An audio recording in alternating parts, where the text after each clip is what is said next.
Okay, what is up, everybody? This is the. Oh, I already forgot our name, motherfucker. Okay, I'm gonna redo that. I got it. I was gonna say the metaverse. Oof. Okay. I saw like 3 games in GameStop today that said fucking metaverse, and I was like, wow, I'm kind of glad we moved away from that. Three?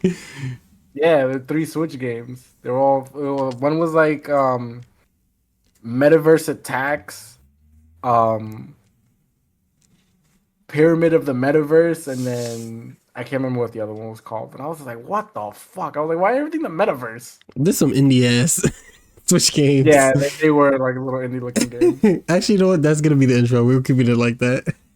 I think it's cute and funny. This is the Mindless Persona podcast. This is how we do. I think we fucked up the last 2 intros, so you know what? This is about to be the trend. This is gonna be the third one. It'll be 3 for 3 now. So we just stay fucking up on this one. Yeah, we remaining consistently horrible on this one. I am the resident of Raccoon, AJ. I'm here with the co-host of the Mindless Personas podcast. Say it right. Say it. Yep. Charles Darwin, what's up? I was gonna say my name, right? Give me a second. Jesus. I like to introduce you. Yeah. Char Star one here. Yeah. Yeah. Well, we are here a day later than we usually record, but y'all don't have to know that. See, what happens is y'all just gonna see it on Sunday anyways. It don't matter. But today is Saturday, May 31st. Yes. It is the end. It is the end of the month. Oh my god. Actually, I wanted to take a look really quick. This here. We're sitting at 19 views of that last one, and our first one is sitting at 43 views. We doing Traction. Yeah, we doing business with this. I'm pretty proud of it. It's gaining traction. That's why we're gonna keep this podcast rolling and going along my channel. We did get a subscriber from that last one, not the one before, the first one, not the last one. So you know what? Drop those likes, drop those comments, talk your shit. Tell me I'm biased like he did 2 episodes ago. Or you know what, comment his dumb fucking takes too. We can do that. We just be talking shit, so talk your shit in the comment section too. Don't forget to subscribe for more. I'm trying to get this motherfucker to maybe do some gameplay one of these days. We do some gameplay together. Ooh, I like the sound of that. Yeah, I think that'd be really nice. I'm gonna see if maybe I can cop the Capcom collection in the next month. Maybe we can play some CVS 2. Okay. Yeah, I think that'd be fun. And then we could do some random, because you already have the Marvel vs. Capcom collection. We could do some of that too. Yes. Yes. But with kind of like the world of gaming, I mean, we got Summer Game Fest next week. So I'll be working when the show starts. So I'm going to try to avoid all spoilers, get home, watch it, and then I think we record immediately after. I'm fine with that. Yeah. Wait, so that means I have to. No, I should watch it beforehand, and then. Yeah, I don't want to have to wait for you. No, yeah, you can watch it on when it's live, yeah. Which is fine because I won't take the full. I'll just skip ahead the shit that I don't care about. So and just like skim through the show and watch the stuff that I care about. So like I won't take me like I think the show's like an hour and a half. It won't take me the full hour and a half to watch it. Okay. So then we'll just reconvene at that point, record, and we'll talk about Summer Games Fest as it's happening. So yeah, I mean, what's been going on? What's new with you? Allergies. First time I think actually having allergies. I feel like this is the first year that I've ever been hit hard by these fucking things. You getting hit with the I don't even know seasonal how to, allergies? I think so. Yeah, I mean, this is like a very first for me. I don't even know like the medicine. I don't know how you take half this shit. I think you said it was Flonase for the first time in my life. This shit is weird. Yeah, you don't have to lay down for Flonase. That's what she was telling me. She was like, lay down so that it can like run through your sinuses and like clear everything. I was like, all right, if you say so, miss. That's not how that works at all. That's what she was saying. I mean, if it helps you, sure.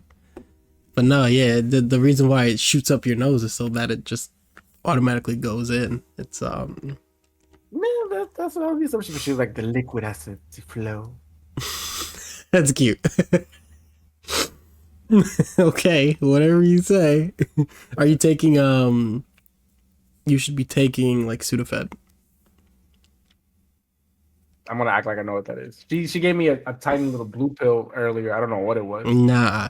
Go to Walgreens, go to the pharmacy, cop 12-hour or 24-hour Claritin D, but get the Walgreens brand because it's cheaper. 24-hour preferably. They'll give you like, I think it's like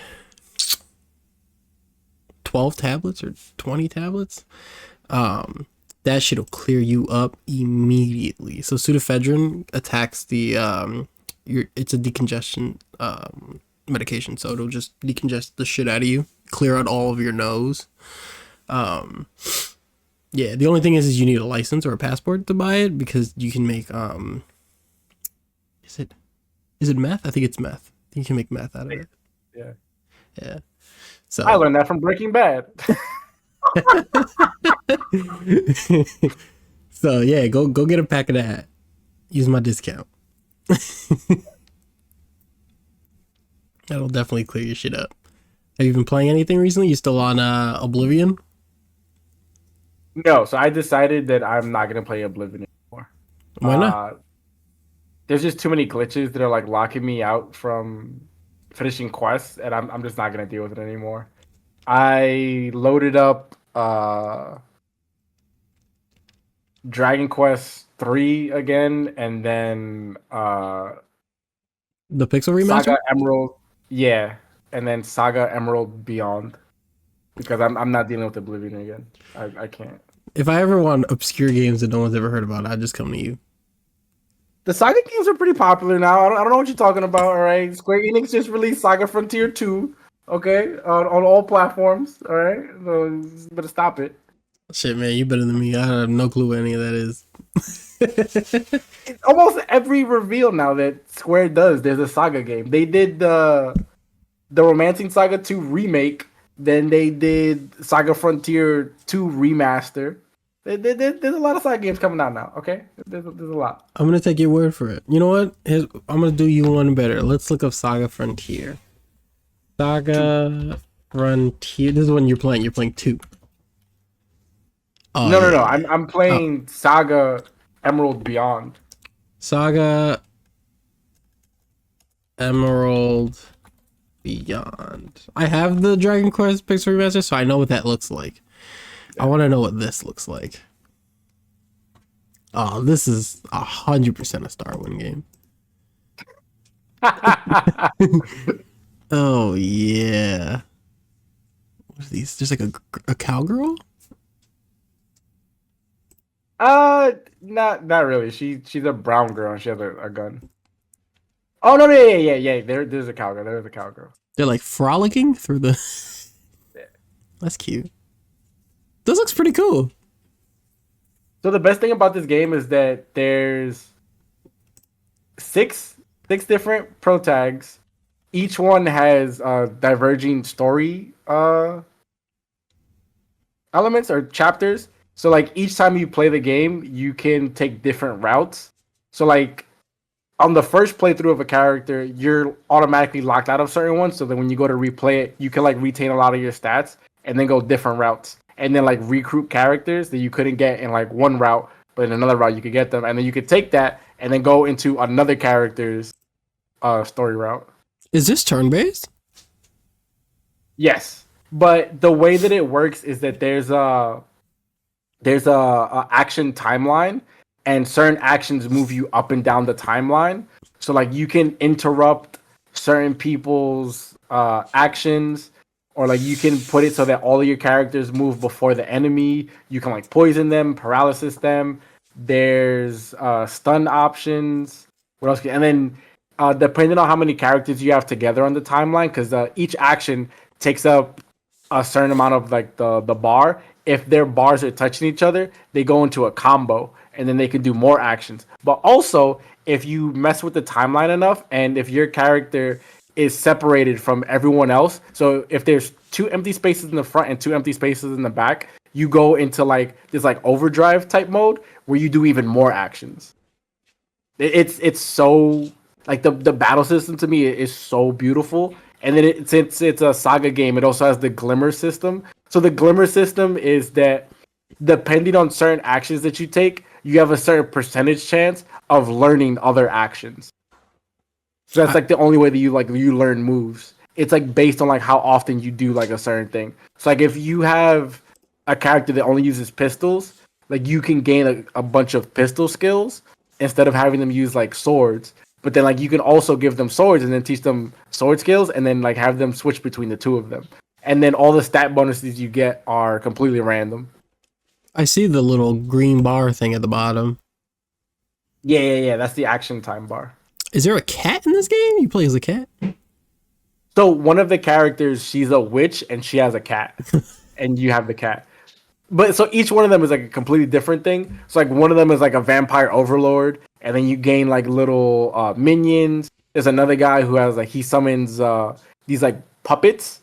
So it's him and like 5 puppets, and the puppets all have like very specific roles that they're supposed to do. Then the cat girl is a witch. You go and recruit other people. Every time that you find one of the cats, you get stat boosts and specific weapons for her. Then the cowgirl and the brown girl, they're like bounty hunters. And then the other girl is a musician who gets her body stolen, and then she turns into a little robot. So there's also robots that you could be.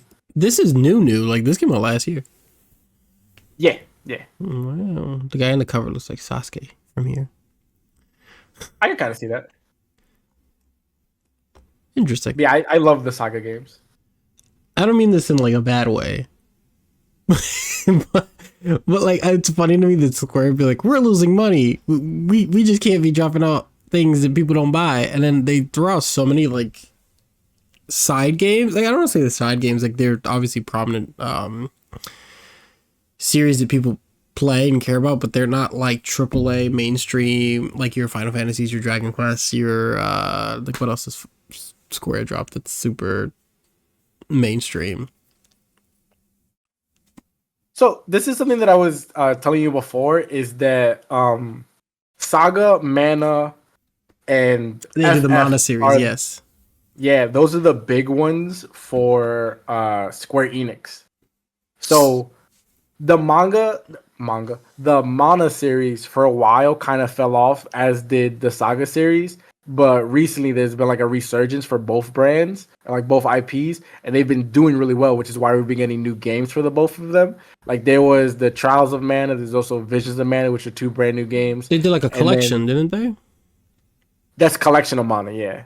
But Trials of Mana got a brand new remake, because originally it was a Super Nintendo game that never came out in the West. It was a Japan exclusive game, but that was after Secret of Mana, and everyone loved Secret of Mana, so everyone really wanted Trials of Mana, but we never got it over here. So then when they remade it, everyone got it. And then there was the Collection of Mana, like you brought up, and then Visions of Mana, which is the P5, Xbox, and PC game. Do they make Tales? No, right? No, that's Bandai. It's Bandai. So, funny thing you mentioned that is because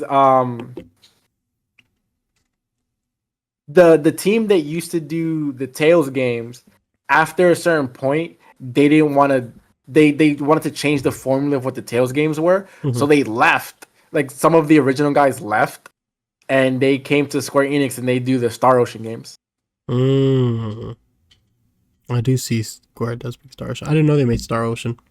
Yeah. Oh, they also make Life is Strange. That's one I always forget. Yes. Life is Strange makes them a lot of money, I'm sure. Yeah, that was something that I didn't believe at first, but it does. The World Ends With You. I know people love that game. Yeah. And obviously Kingdom Hearts. But yeah, Saga is really becoming a moneymaker for Square Enix now, which is why they're pumping out so many of the games. It seems like every reveal, there's another Saga game, and it's like every other month there's another one. Because if I'm not mistaken, there was... When did the Romancing Saga 2 remake came out? That was Revenge of the Seven. Yeah, what is that game called? I mean, what's that game called? When did that game come out? Yeah, that was October of 2024. There's a new Mana game coming out, no? Or did it come out No, already? Visions of Mana came out. Yeah, Visions of Yeah. Mana already came out. There's another Square game there's a new Square game coming out.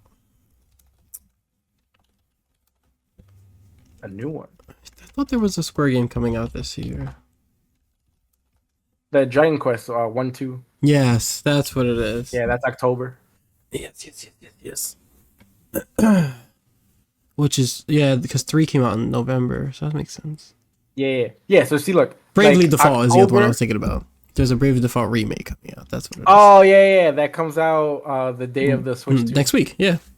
Yeah. But it's a stupid game key card, so it's really fucking annoying.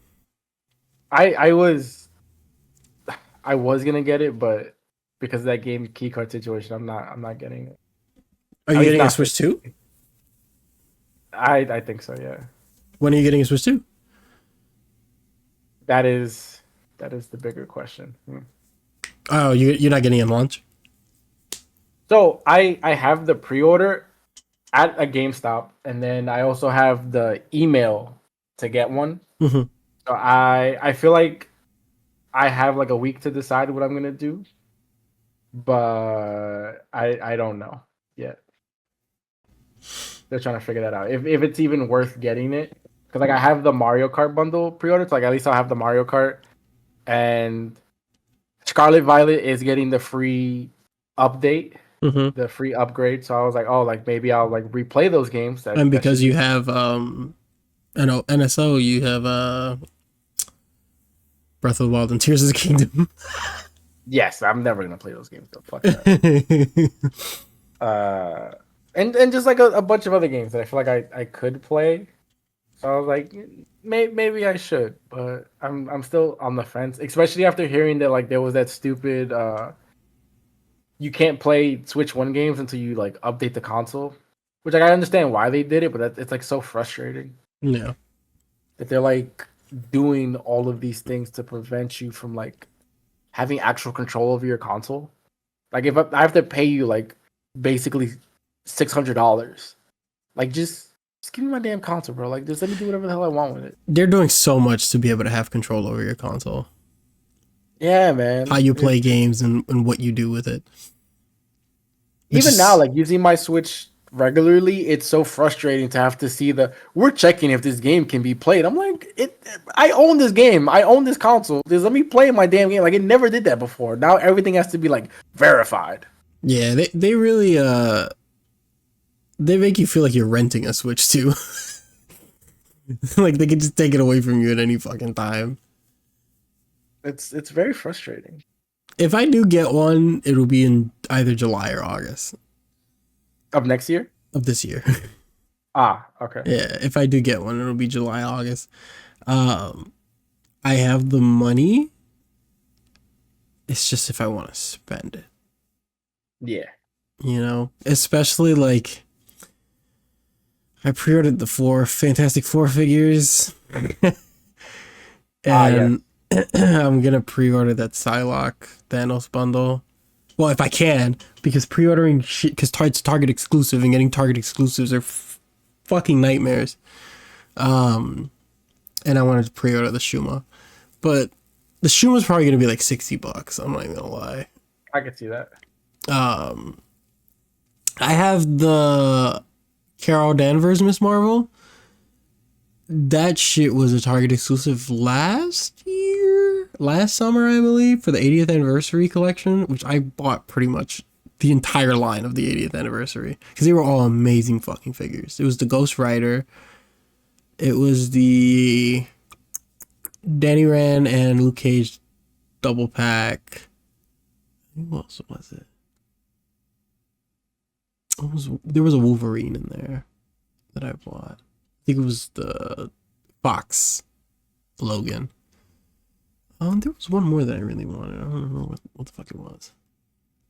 But I getting the fucking they call it Warbird. They don't call it Miss Marvel because I guess it's just confusing for people now because there is a Miss Marvel figure and then there is a Carol Danvers like Captain Marvel figure.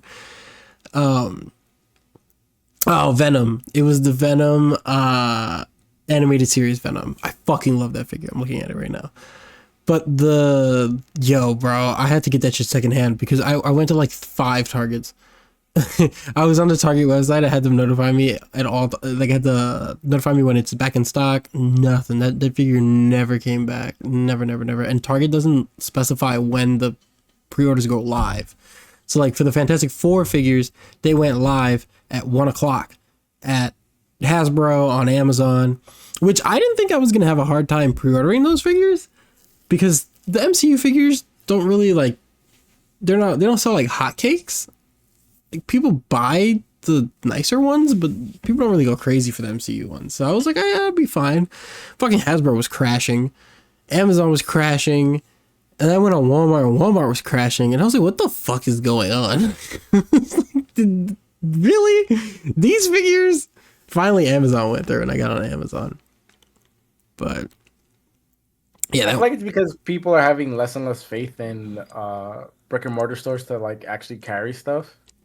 So I think that's why people are moving towards the online, like e-commerce stuff. yeah. Plus, it's like, I mean, you see it with the Pokemon cards. What these people are like in these fucking stores. It's like, why even? Especially if you're like a collector. There's a lot of collectors who are parents and have kids who collect with them.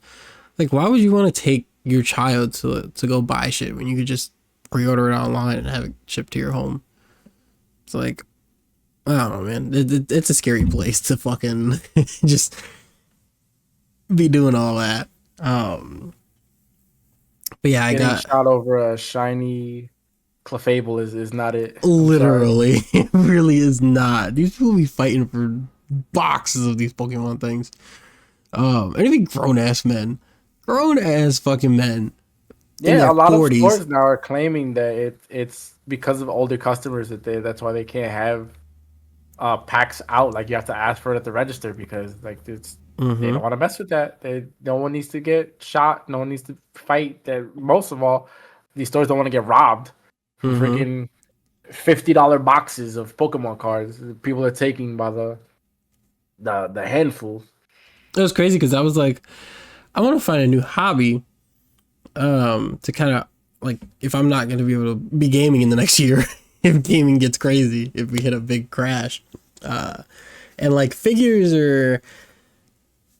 would be my next thing because as long as I purchase them at certain stores, I can get them at a decent price. Whereas buying them, the issue is that you can buy figures at Hasbro Pulse, which is the official website, and you get them for $24.99. They charge you like $6 shipping, which is a little absurd. You can get it on Amazon for normal price. They don't charge you shipping if you have Prime. But the stock for Amazon and Hasbro is not guaranteed, and they'll be gone like that. Whereas I can go on a Big Bad Toy Store or an Entertainment Earth and have reliable stock, and I can put in an order and they'll tell me like, hey, this is back ordered, but you will get one. But the issue is now those smaller shops are inflating their prices to $34.99 with $3.99 shipping. So it's like I might as well pay the $24.99 with the $5 shipping. I'm still saving more money. But if you spend, like on Hasbro, I think if you spend like $75 or more, you get free shipping. And I think that counts even if your figures are spread out in release dates. So as long as you put the order together at the same time, you get the free shipping. So I think I pre-ordered like if you get like the 4 Fantastic Four figures and get one of the Marvel vs. Capcom ones, even though the Marvel vs. Capcom ones drop in like September, October, it still all counts for free shipping, which is cool.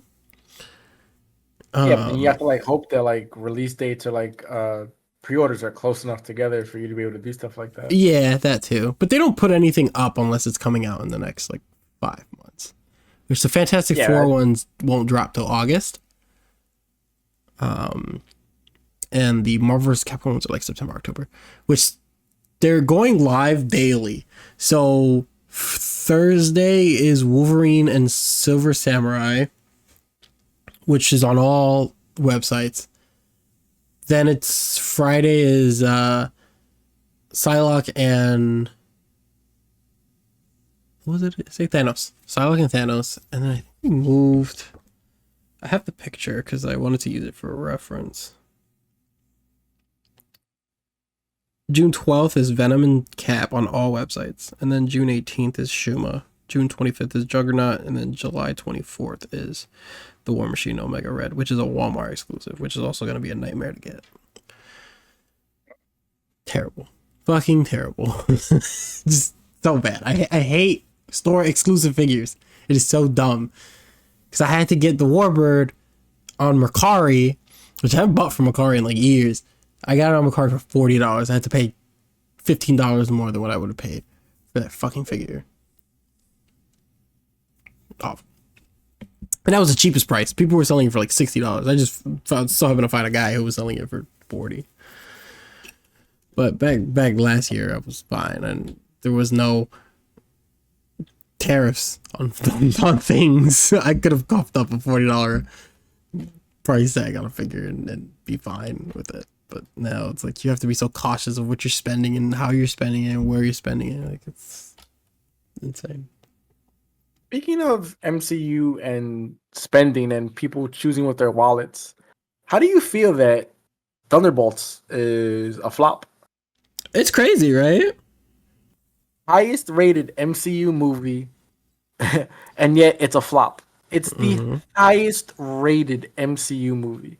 The last 3 movies, if I'm not mistaken, have all done particularly bad, but Thunderbolts is a major failure. I think they said that they lost what was it, like $100 million already? That the movie is not gonna break even, which is so crazy to me. Deadpool, I think, is the best one that's done the best in the last 2 years. Yeah. Thunderbolts lost 100 million. Yeah, it's definitely the. I don't think it's the movie's fault. I think it's Disney's fault. Number one, these are characters that people don't really care about. And I don't think that's the character's fault. I think it's the way Disney has gone about it. Like, they tried to. I think the only reason the movie hit, it's 350 million now. I think they hit just now or this last weekend. I think the only reason they hit that number now is because they marketed the movie as the new Avengers. Literally that Monday after the weekend. And I think people went out and go see it, which is crazy because one of the pharmacists in my job, he was like, oh my God, new Avengers, it's crazy. He went out and saw it the following weekend. So I just think it's like name value. Marvel doesn't add name value to things. Marvel doesn't add excitement to things. You gotta remember when Guardians came out, that was it, like right after the first Avengers movie, where people were excited for Marvel, and there wasn't a massive pool of content you can watch or have to watch. Like, this is just a result of too much fucking Marvel. And I think it was Bob Igor, Igor, I don't know which one it is, the CEO of Disney. He said that the Thunderbolts is the first movie in their quality over quantity. Yes. And it's a little unfortunate to be like, this is our first movie in our new business practice, and it's a flop. But it's like you said, it's wild because it's not a flop because it's a bad movie. It's a great fucking movie. It's probably my favorite MCU movie since Endgame. And it's so unfortunate. But these are the losses that they have to take. I think they're just trying to truck it along. Doomsday is very reliable for them, but I heard that they have to make $2 billion to even do well with Doomsday, which hitting $2 billion that's a tall order. Deadpool and Wolverine, I'm looking at it right now, grossed $1.3 billion, which Endgame hit $2 billion, I think. Yeah, Endgame hit 2.79 billion, so it's not impossible. Doomsday could definitely hit 2 billion, but it's a tall order. That is a tall fucking order. So I'm not 100% sure if they're counting Deadpool and Wolverine or the Marvels, but the last 3 MCU movies have been flops. That's just things getting expensive to make. Yeah, so like I'm not 100% sure if. Oh The, no, the it definitely Marvels? can be. Yeah, I think it's the Marvels then. So it might have been the Marvels, Brave New World, and then Thunderbolts that are the flops, because Deadpool, the budget was 200 million, and then box office was 1.3 1.3 billion. billion, yeah. So I'm not Oh my 100% god, the sure. Marvels only did 205? Yeah. What else came out in the last year?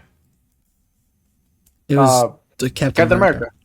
Yeah. Captain America did not do well. Like no one talks about the movie. I feel like so many people forget that movie. I don't see the numbers for Captain America. 400 million. It's better than Thunderbolts. But that's name value. People went Yeah. to go see it because it's called Captain America. But compare that to, let's do Winter Soldier. 714 million.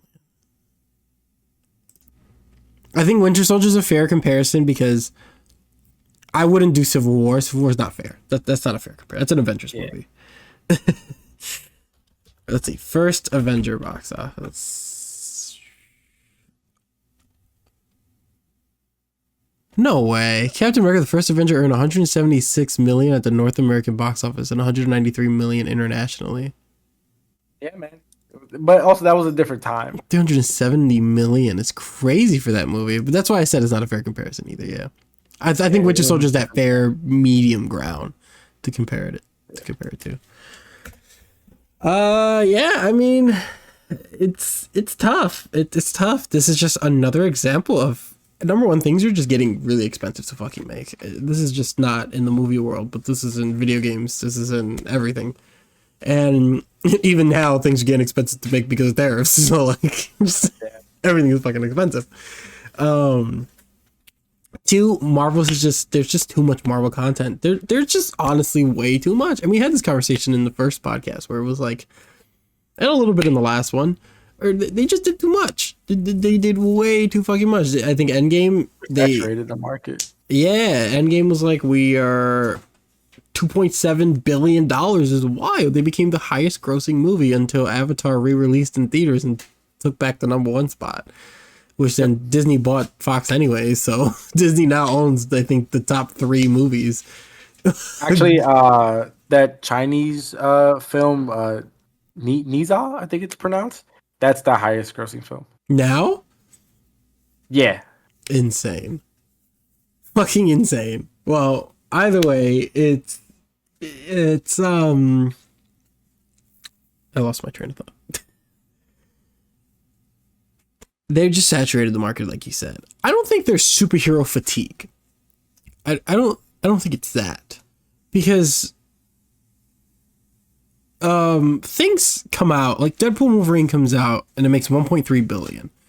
People go watch it. People are excited for it. Spider-Man movies come out. People watch the shit out of them. Into the Spider-Verse, people you're love. talking about characters that I feel like aren't necessarily like they're heroes, but I feel like they're so far removed from like the hero category because of like who they are that it's not Spider-Man? really like the same. Yeah, like he's so far removed from like everything else that is like quote unquote like hero or superhero. It's not like the same. Fine. The same Guardians thing with 3. like Batman. Guardians 3 is a good one, yeah. Yeah, Guardians 3, I'm looking at it right now, 845 million. That's not bad. What was the budget though? I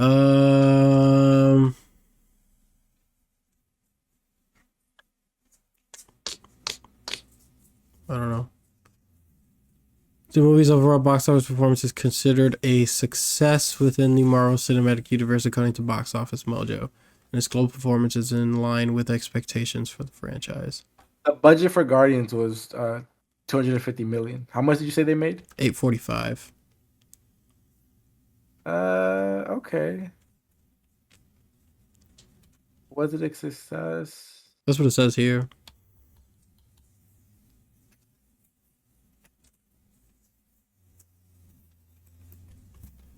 I just think that, like, they needed to just stay with movies. And if they were going to go into Disney Plus, it needed to be what they did with Werewolf by Night. A nice 1 hour special. Yeah. Or a 3-episode series of something. You know, you can do that even. And I just don't think that...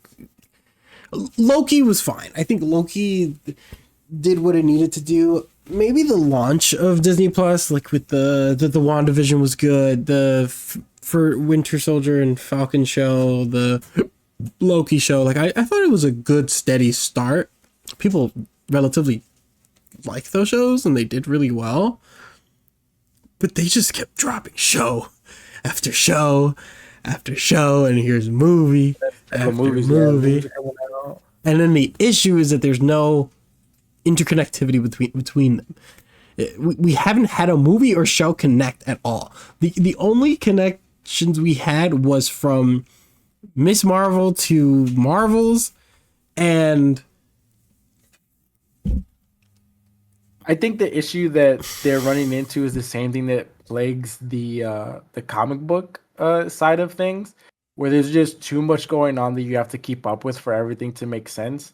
The characters are appearing in things, and you're just like, oh, it's like I have to go watch XYZ thing to know who he is and his backstory. Mm-hmm. Like, I don't want that. It's just there's too much content on too many different avenues for you to like realistically keep up with it. And then like a lot of times they want you to invest into characters that you don't care for.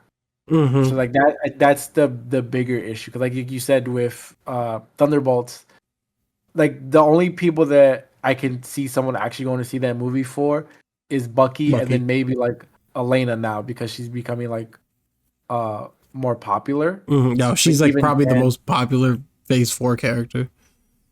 Yeah, but then even then it's like how many people watched Black Widow or Hawkeye? To like her. Exactly. So like now for this one super popular character who like she seems like an amazing person, but how many people are watching the other things that she came from? So it's like, oh, now I gotta go watch Black Widow. I gotta watch Hawkeye. Like I feel like that's what's happening to a lot of people. And then like after you watch Hawkeye, oh, I gotta watch Echo. Like there's a lot that's going on. There's way too much. Yeah, there was just way too fucking much. The issue is like the shows feel rushed. They feel like they just rushed out a bunch of shit. And I think also what hindered them was there was no Avengers movie in that middle break. Like every phase ended with an Avengers movie. And you had Phase 4, Phase 5. We're in Phase 6 now with Fantastic Four. Phase 6 is it's about to start. And now we're getting an Avengers movie. We're getting 2. But yeah, no, I don't know, man. And then now Sam Wilson is forming an Avengers in Phase 6. Bro, like that's crazy. Which is wild because you teased in Shang-Chi, which is one of the first movies of Phase 4. That was 4 years ago. That he was going to be an Avenger, and now all of a sudden there's Avengers. So what was that? Like, y'all just didn't know what you were doing, and they admitted it. Especially in that interview that came out about a month or two ago, they admitted it. But still, it's tough, and it's tough because I watched everything, and I haven't even seen everything. You know, like I will sit here and watch the next MCU movie. I will sit here and watch the next MCU project and get excited for the future but I'm not the target audience. But even I can tell you that there's like at least 4 or 5 shows that I didn't watch. I can't do the shows. Like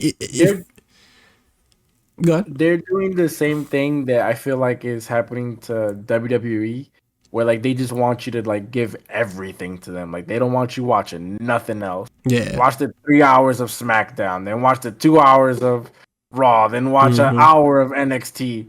then make sure you're buying the pay-per-views that are 3 days long. And I'm like, bruh, Yeah, what are you there's a doing lot to of me? WWE content. And then they're like, watch this developmental show where Undertaker trains young talent. Yeah. Oh, and guess what? On Netflix, we're dropping the behind the scenes of how we make blah, blah, blah.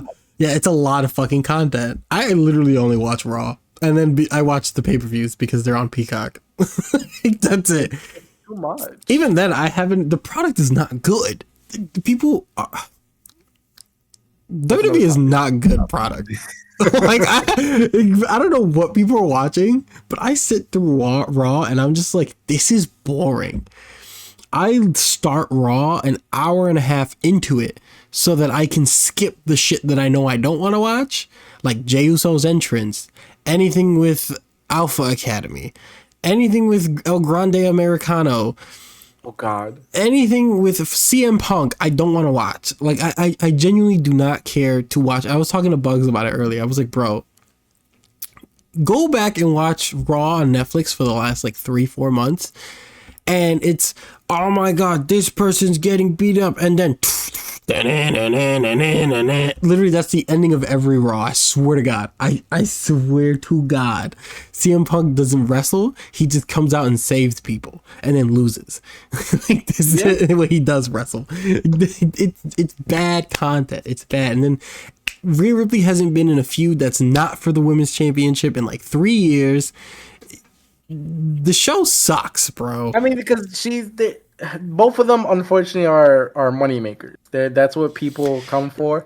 I also feel like a lot of the demographic now, they enjoy both of those characters so much that they're willing to watch anything that they're a part of. So now the company is just like, we have to just anything that's big, we have to make sure that they're somewhere in the show. They have to be there.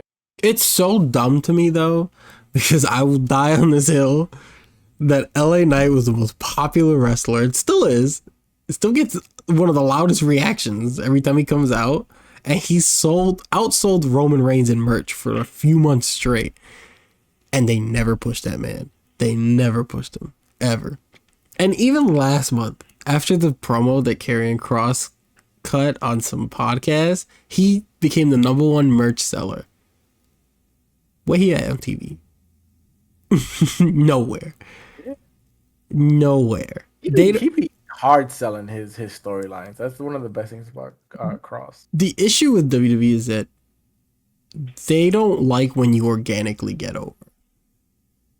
They want to be in complete control of how you blow up. And it's always been like that. Vince has been like that too. There's only a few scenarios where they feel forced to then go in line, but they'll let you know that they don't like it. Like CM Punk. CM Punk was a case of he organically got himself over and he forced the company's hand to make him champion, but he barely main evented pay-per-views when he was champion for those 400 plus days. John Cena still main evented every show. With Rollins and Cody. Yeah. With Daniel Bryan. Yes. They gave him the championship, but they did fuck all with him after that. So it's like, this John Cena shit. This John Cena shit sucks. Yeah, no, I don't understand how anyone I don't understand how he's proud of what it is. This shit is bad, bro. This shit is really bad. People are doing remember when I said it at WrestleMania? Well, he's saying it's supposed to be bad. He's trying to ruin wrestling. And that's why I told you in that day, I said, if this is what you're fucking doing, this is god-awful booking. If you're purposefully making your shows shit and saying, well, he said he's going to ruin wrestling, terrible. Give me Triple H's head on a stick now. He's a fucking fraud, bro. A fucking fraud. The shows are terrible. They're so bad. I can't. I don't know. You started me on a WWE rant. But going back to the MCU, I'm a little scared that FF is gonna flop. I don't think FF is gonna be amazing. In general, I think the movie's gonna be mid. I think it's going to be a very mid movie. Wait, I'm not saying like the movie itself. Like I'm worried like. Oh no, I mean the movie like, itself. Yeah, like even if the movie isn't great, like or whatever, I'm worried that this movie's gonna flop and then therefore gonna like possibly destroy the MCU. Like I would not be surprised if Phase 6 is where the MCU ends. I'm okay with that. Yeah. I'm 100% okay with that. Assuming that we even get to Secret Wars. I think we get to Secret Wars. But I'm okay with Secret Wars being the end. I think there's too much money already invested into this. I think Doom is already like 50% way through the shooting right now. Yeah, but if by like... But Downey's already signed a contract for 2 movies. And a lot of these actors... I'm pretty sure if they don't actually release the movie, like they can just pay them out instead of wasting more money to produce a film and pay them. Does that make sense what I'm saying? It makes sense, but I think Disney would rather go through with both movies and then call it a wrap on the MCU. I think that's just something... But if they lose money 4 movies in a row, why would you then drop 3 more movies? Doomsday is not flopping. I can guarantee you Doomsday will not flop. But even if it doesn't flop, what it has to do is then recoup the cost for Doomsday and then the 4 previous movies. Will it be able to do that? That's what you have to look at, like long term. No, it won't. But I think so then there would be no point in dropping the movie. But I think that Doomsday alone will garner enough money and traction for them to just shoot and throw out a Secret Wars and end it all. Like I don't see a world where Secret Wars gets canceled. That's just not an option that I would believe. Like that, I would not believe that. That there's no way. I could see them maybe pivoting, but that movie's not getting canceled. Nor is Doomsday. We'll see. We have until the end of July to find out what's going to happen with Doomsday and Secret Wars. I think they're riding on FF a lot right now. And Spider-Man. Oh, well, Spider-Man's going to make money. Like, that's not a question. But the issue is with Spider-Man is that they don't get all of that. You know, that's shared profit. That's not profit. But again, profit. but that's what I'm saying. Like, these movies have to make enough to justify the previous losses and the money that they're gonna spend. Yeah, like so that's what are you saying? No, I was just saying, like, I don't think they care about what they really make on Spider-Man, because a lot of that, half of that's being spent by Sony as well. So like, it's yeah, but you still have to make up money that you lost. Yeah, but I don't think they're losing money on that, and I don't think they're losing money on Doomsday. But they've already lost money in general. They've lost money in the last 3 movies. Yes. Yeah. Well, no, Deadpool didn't lose money. I think it did. Yeah. Did it really? Yeah. So the way that you have to look at it is you have to look at like the budget to actually make the movie, then distribution and marketing. So then I think that's where the bigger issue comes in, is like actually sending the movie out to all these other places. So I don't think Deadpool like actually made money. So Marvel's Deadpool, Brave New World, and Thunderbolts. It says Deadpool, Wolverine. Because even like Guardians, I think. Yeah, no, Deadpool Wolverine was not a flop. It was a significant box office success, exceeding expectations and achieving multiple records. So look up. I can just do it. What am I talking about? I have a computer in front of me. Film grossed over $395 million domestically and $824 million globally, making it a profitable and successful release. Had the biggest domestic opening ever for filmmaker Sean Levy and the highest July opening weekend of all time, beating the previous record holder, The Lion King. Deadpool Wolverine became the highest grossing R-rated movie of all time domestically. The film surpassed a 1 billion mark on the third week of its release. While critics and audience scores are slightly mixed, the film is generally considered a success. They made a little bit of money off this. A nice, well, actually, 33 of like a fucking billion is still a lot. Yeah, it's a lot of money. Yeah, they made a pretty little penny off of this. That's what I'm saying. I refuse to believe that Deadpool Wolverine was a flop. Like, that movie definitely... I mean, review-wise, it wasn't the best. I think it had a high audience review, but a very low critical review. But either way, I just feel like the Marvel ship is somewhat sinking, which is unfortunate. But anyway, I know you wanted to talk about Summer Game Fest. Do you have any predictions? Oh, I'm reading something. The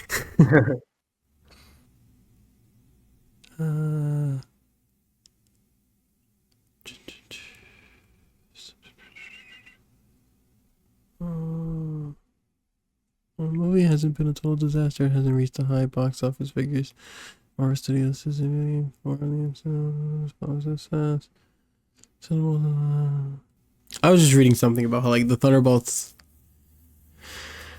Saying no, Thunderbolts is not a flop, but it has faced some challenges compared to other MCU films. While it has earned over 355 million worldwide, which is respectable, it's been a smaller hit than some of the franchise's previous releases. Some sources even classify it as a flop or bomb due to its performance compared to expectations, particularly its smaller domestic opening and a struggle to break even. I mean, if they haven't broken even, then how could it not be a flop? Like they haven't even recouped the money that they spent. Either way, but to cap off this conversation before we move on, I don't see a world where Doomsday or Secret Wars gets canceled. There's no shot. But on top of everything, I personally believe that, first of all, they're putting a lot of marketing into Fantastic Four. Fantastic Four has brought back a fucking Pop-Tart flavor, for God's sakes. I think that they're actually doing a press tour right now in Mexico for Fantastic Four. I don't think it will perform well in the box office. I also think it will review pretty averagely. I think it's going to be hitting the 6s and 7s. That's just my realistic expectation of the movie. I think I will love it. Despite that, granted, I enjoy about 85% of Marvel's movies just because they're popcorn flicks to me. Like, I can never walk into a Marvel movie and watch it the same way I would walk into an average film and review it critically. Like, Marvel movies to me are just fun. Like, and the crazy thing is that I've watched them with my partner, I watched them with friends, I've watched them with family members, and we all relatively enjoy them. It's normally the people on like Twitter and YouTube that kind of hate these movies, which is something I've always argued, is that like casual people don't give a fuck. Casual people just want a reason to give a fuck. And I think that Marvel is just, like you said, the term oversaturated the market, where casuals are not watching it now. And it's not that they're not watching it because it's not good. They're not watching it because it's too much, you know? And I have a point of reference with my coworker because he loves Marvel movies and he tries to keep up, and he even says like, this is a lot. It's a lot for me to keep up with. And he just got into Star Wars, and he's been watching all the Star Wars shit through Disney Plus. And even then he's also like he watched all of fucking Rebels, and he watched all of Clone Wars, and he's watched all the movies, and now he's like watching like the Andors and the Acolytes, and even he's like, there's a lot of fucking content to consume. And he, as a casual person who doesn't read comics, he enjoyed Captain America. He enjoyed Thunderbolts, and he'll say like the normal ones that people don't like the Marvels, and like he was like, oh, that one was all right, you know. So like that's kind of like the viewpoint I get. And then like even my partner, like she pretty much likes all of them. She did not like the first Captain America movie at all. She didn't finish it. She couldn't do it. It's just too boring. You couldn't get behind it. Which is, it's another thing that I think about. Thor 1 and 2 are not better than like any of the movies that came out in the last 3 years. I'm sorry. Definitely not. You will never, because people would say like, this is the worst Marvel movie ever. Like, you will never convince me that these movies are not are worse than Thor 1 and 2. I'm sorry. Yeah. And maybe the one that's closest to that is Thor Love and Thunder. So Thor, you gotta check your shit out, because those are genuinely bad movies. So yeah, I'm excited for Fantastic Four. My mom is coming down to watch the baby just so that I can go see Fantastic Four. I've been waiting for this movie for a long fucking time. I have been waiting for them to be in the MCU for a long fucking time. I've been waiting for action figures. I've been waiting for posters and fucking press releases and trailers, and the beauty of it all in July, which is about one more month away. The beauty of it in July is that it is not just the month of Fantastic Four, but it is also the return of fucking Superman.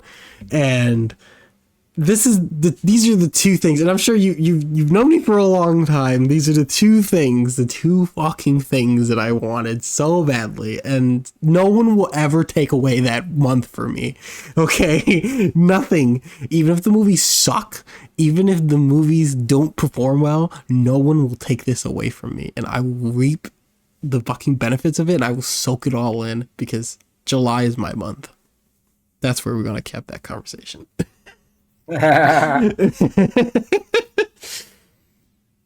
Yes, Summer Games Fest. I'm sorry, did you want to add anything to that? No, that was perfectly fine. I know I can be biased, but I hope that was a very unbiased take. Just admitting that the movie probably isn't going to do that well and isn't going to perform well, but I'm happy nevertheless. And I think somewhere in, I blame the internet, but somewhere in the last 5 to 10 years, we've lost the ability to just be happy and excited about things. It's such an unfortunate place in 2025 that we're in, where we sit here and we look at numbers and we look at metrics and we look at performances and we look at opinions, and we've lost the ability to sit down and enjoy a product. Where we look at wrestling and we look at, well, AEW performed at a below 1.0 in ratings, so they're hitting like 700,000 people viewership. But Raw's performing at about a 1.8 million viewership on a Monday. LA Knight is actually performing lower in sales than Jey Uso. Like, why does that dictate? Yeah, like, why does it dictate whether I should enjoy something? Oh, the Thunderbolts is performing $350 million worldwide. The movie sucks. It's a bomb. It's a flop. Don't watch it. It's MCU. It's the woke, like, why can't we just watch it, bro? Like, and I get these numbers matter, like they do in a corporate sense, in a Disney sense, for them, these numbers mean the world, because this means engagement. This means, can we make something else? Can we make a sequel? Can we make merchandise? Like, I get that. And you know what? We can look at these numbers and we can talk about them. That's fine.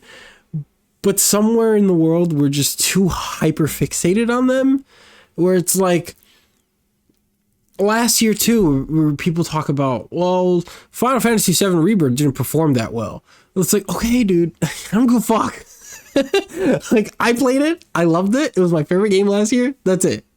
Alan Wake didn't perform well in 2023 either, but you know what? I fucking love that game. That game is amazing, and I just think I'm gonna let you go, but I think that like we just don't enjoy things anymore in 2025, and I just want to enjoy shit, and I just want to watch shit, and I just want to play shit, and I just want to have fun. And if something is very bad, I will tell you when it's bad, like Monday Night Raw.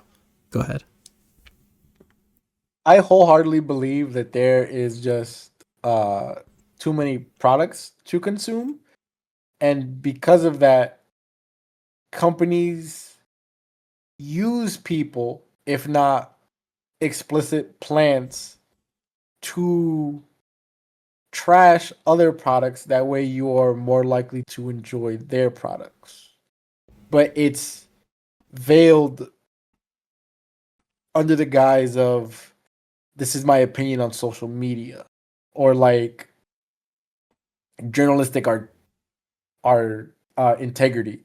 But also, I feel like there's just a lot of people that think they're better than other people, and that's why they voice their opinions the way that they do. Because I feel like you see a lot of times with like certain movies where people watch like I was telling my partner this, there's definitely a group of people in every single medium that what they do is they'll like Google top 20 of something, and like they base their entire opinion on that without knowing what makes that thing good.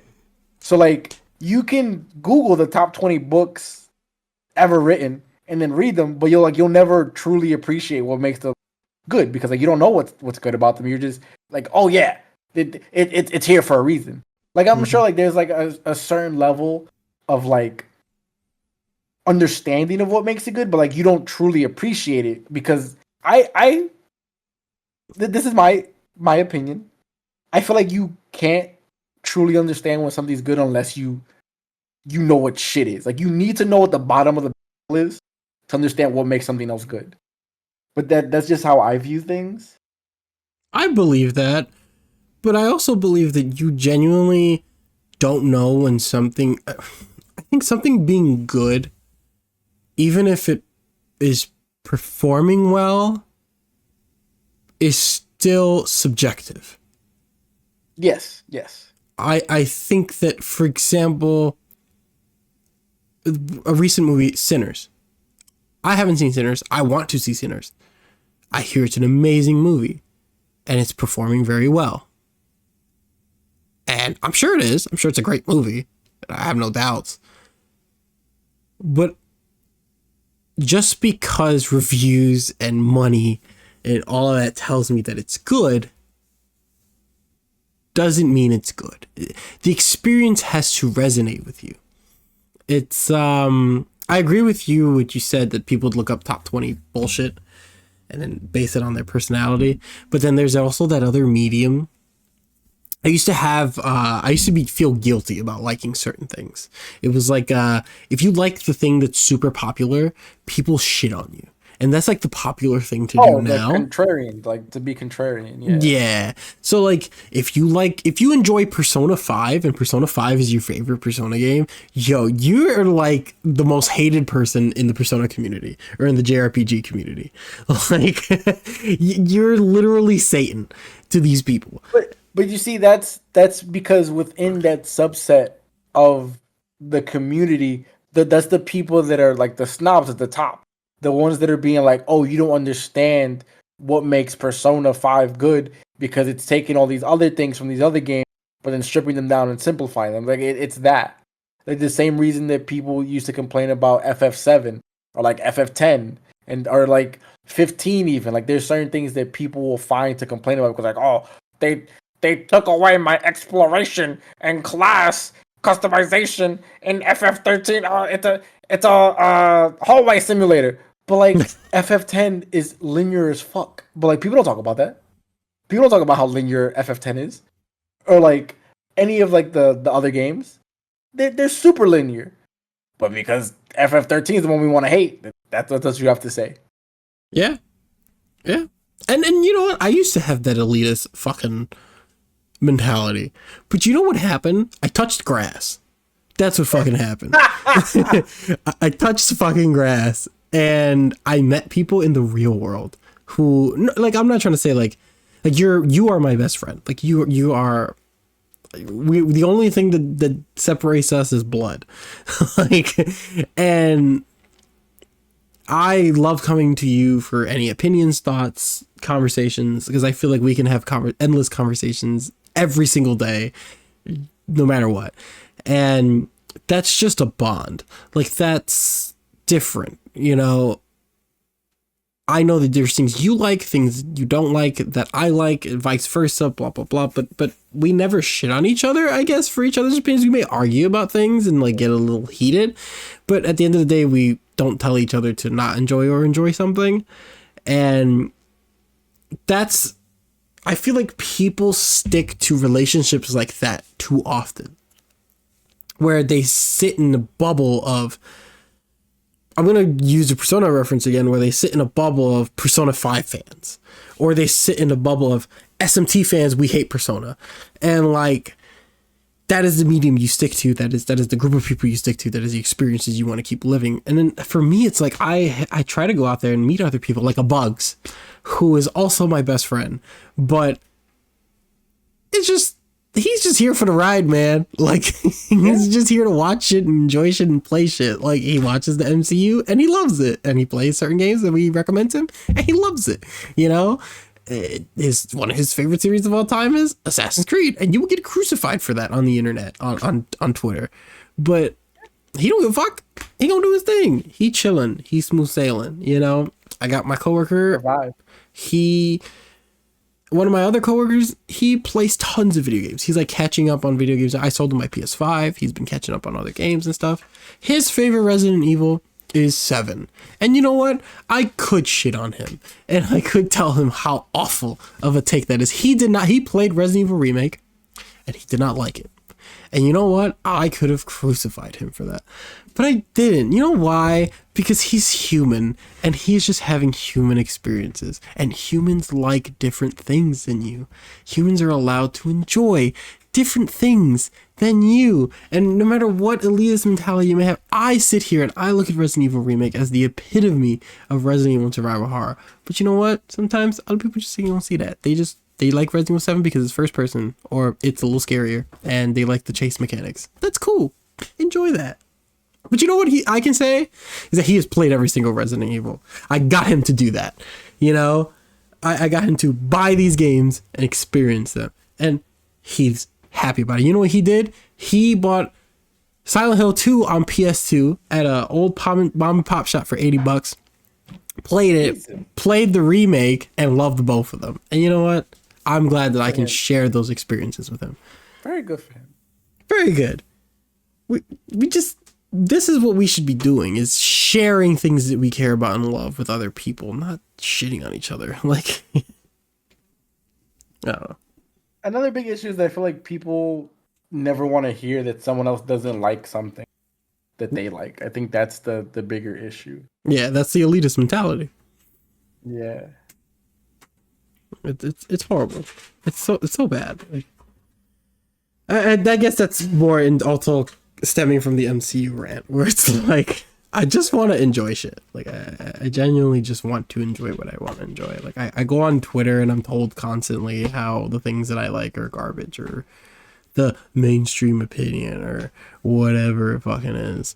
And you know, it's a little, at first it was a little disheartening. Now I kind of don't care, because again, I touched grass, and I'm a dad now, you know. Like, I feel like also becoming a parent changes your entire life. You just start to care less about these things. Got priorities. Yeah, there are more important things in the world than worrying about what user 44658 said about the Thunderbolts on Twitter But like, Being Goth Mommy Lover 44628. yeah, with the Rhea Ripley profile picture telling me that Will Ospreay is garbage and a gymnastic wrestler. So like, you know, I don't know, man. Just I like what I like. Let me like what I like. Let me be excited for the Fantastic Four in July. But yeah, I guess we could. The last segment we could talk about here is Summer Game Fest. What are your excitement levels? What are your expectations? I've been trying to stay away from all of like the little news and media leaks and like who might be there because I just want completely surprised by everything. Mm-hmm. I think mainly what I want is either the Chrono Trigger remake announcement or FF9 announcement. I feel like they've been hinting at those for so long. FF9 especially, I feel like. Yeah. Which kind of sucks. I don't know if you heard that the French anime studio that was developing the TV show, I think went like bankrupt and like had all of their assets seized. So like I don't even know if that show's coming out anymore. That's Which doo-doo. is yeah. I don't know what's happening with that. So like they might as well just be like, hey, the game's coming out. We need money. I Well, there was also the rumor of I don't know if that's still lingering, but like I remember years ago we were hearing FF 10-3. Yeah, I think it's because they want to try and tie it to 7. Mm. So I think if there was gonna be a 10-3, it would probably be after the 7 remake trilogy. Okay. Do you think we hear anything about FF 7-3? No, because right now the focus is Kingdom Hearts. You think we get Kingdom Hearts 4?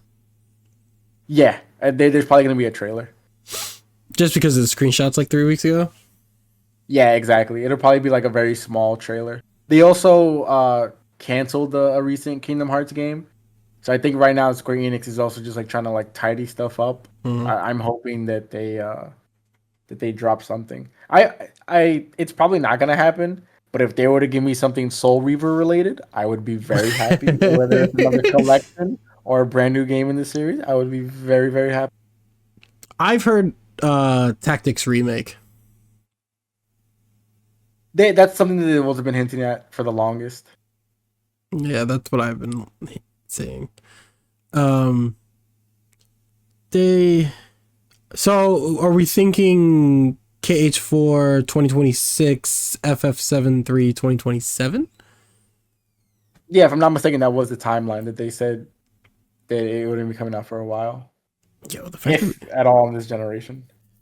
No, they did say it's staying on this generation. Whether we get a release on this generation and next generation is because not isn't 28 the possible P6? Shit, the end of 27 is the possible P6. Which I see no reason to own. Yeah, honestly, not the way that things are going. Yeah, but no, even if it was affordable, I don't think there's. No, I mean like the way that like the you like quote unquote own games nowadays. Like I feel like there's no point. I was looking at more like a performance aspect. Yeah. Like I don't see any reason to have a P6. Like I feel like the P5 is as good as it can get. Like I don't. Unless you want 120 FPS 8K gaming, but then I have to buy like a $4,000 TV. So like, Too much. Yeah, like why would I do that to myself? Or have to buy like a $1,000 monitor to get a little screen? I'm not doing all that. No, fuck that shit. I'm happy with my 60 FPS 4K. Like, I'm good. That's fine. It's too much. I don't need a P6. I barely even want to Switch 2. Like, fuck. I don't know, man. So crazy that most of the features on the Switch 2 are only in handheld. Yeah, they're really banking on the handheld bullshit. Yeah. But I could see this PS5 Pro honestly being where I stop for a while. Yeah. This is. I mean, we have so many games on this generation that like it'll hold us over forever.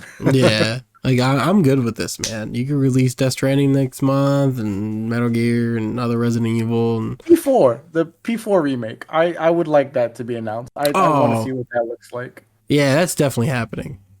That's definitely happening. I need to see that. I think we get the final Death Stranding trailer because Kojima's there, and I don't see him showing another game off when Death Stranding drops 3 weeks after. I think. Oh, go ahead. Go. I was gonna say I would really love DMC6 trailer. No, you're asking for too much. I know it's not gonna happen, but like just like a little, just like 6, and then like Dante being like, I was gonna fill your dark soul with light.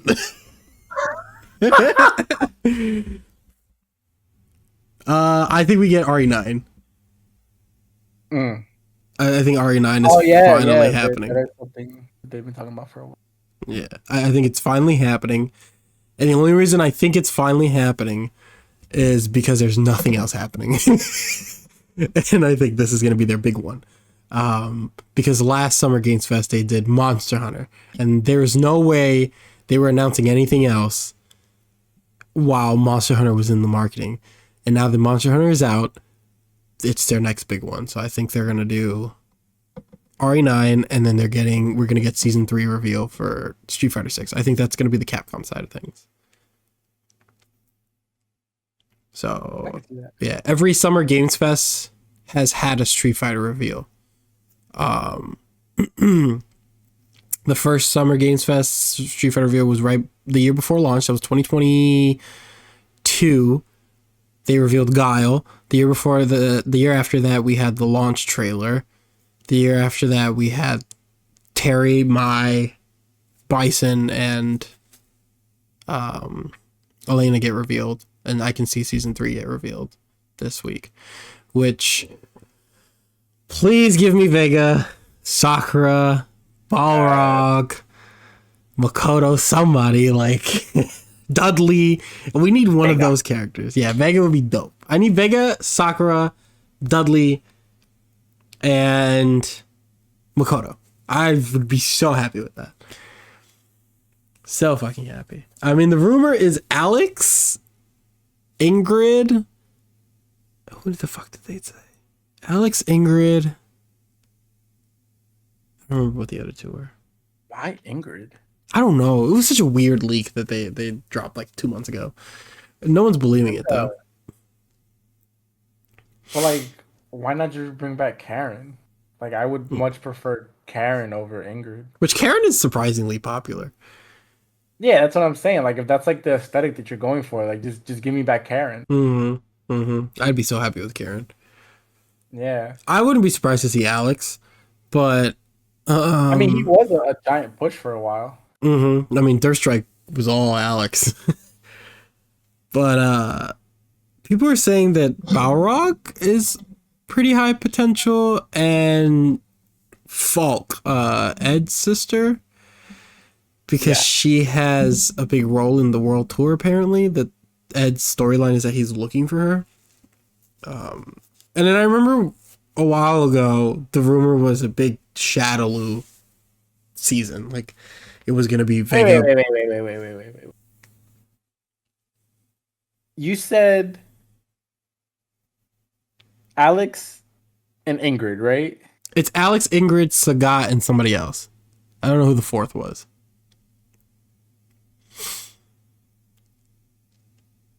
So that's someone from Sea Viper. It was Sea Viper. They're doing a person from each generation. That would make sense. Yeah, because then you have 2 is Sagat. 3 is Alex. Alpha is Ingrid, and 4 is Sea and Viper. then 4 is Sea Viper. Yeah, so then the fifth one would maybe be, and then you said, Falk. Falk is 5. Well, it's 4 DLC characters. Unless they surprise us with 5 this time, because people have been complaining that 4 isn't enough for a year. So then maybe it won't be Sagai and it'll be Falk.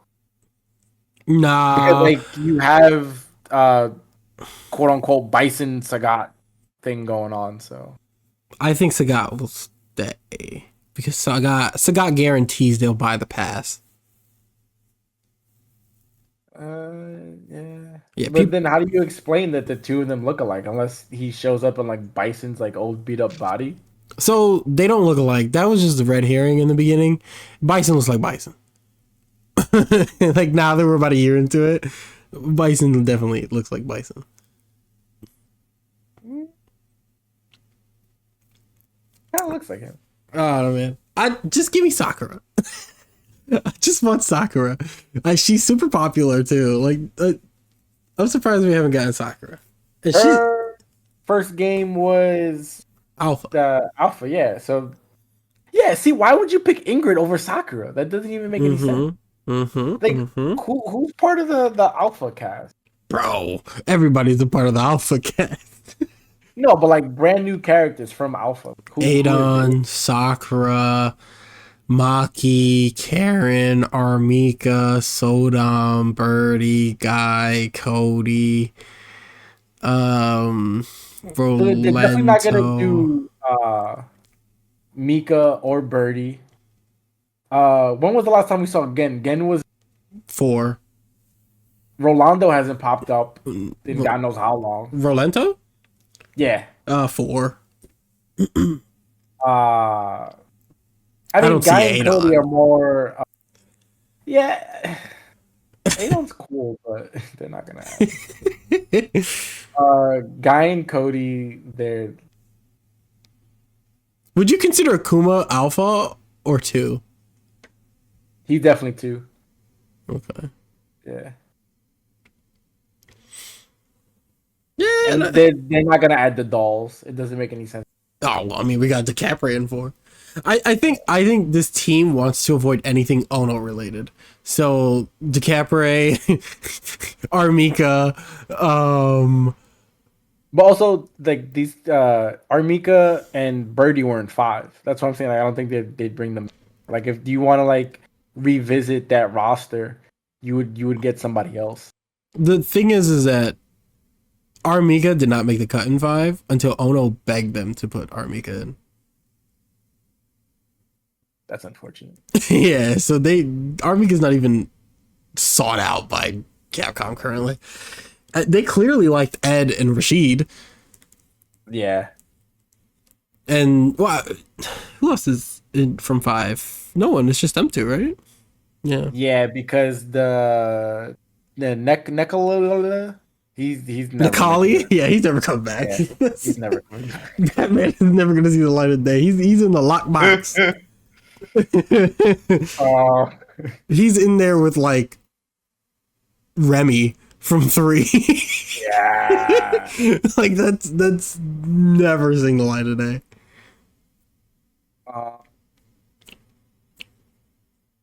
And then they basically got rid of Fang and introduced this other chick. Oh, Aki is so much better than Fong. Yeah.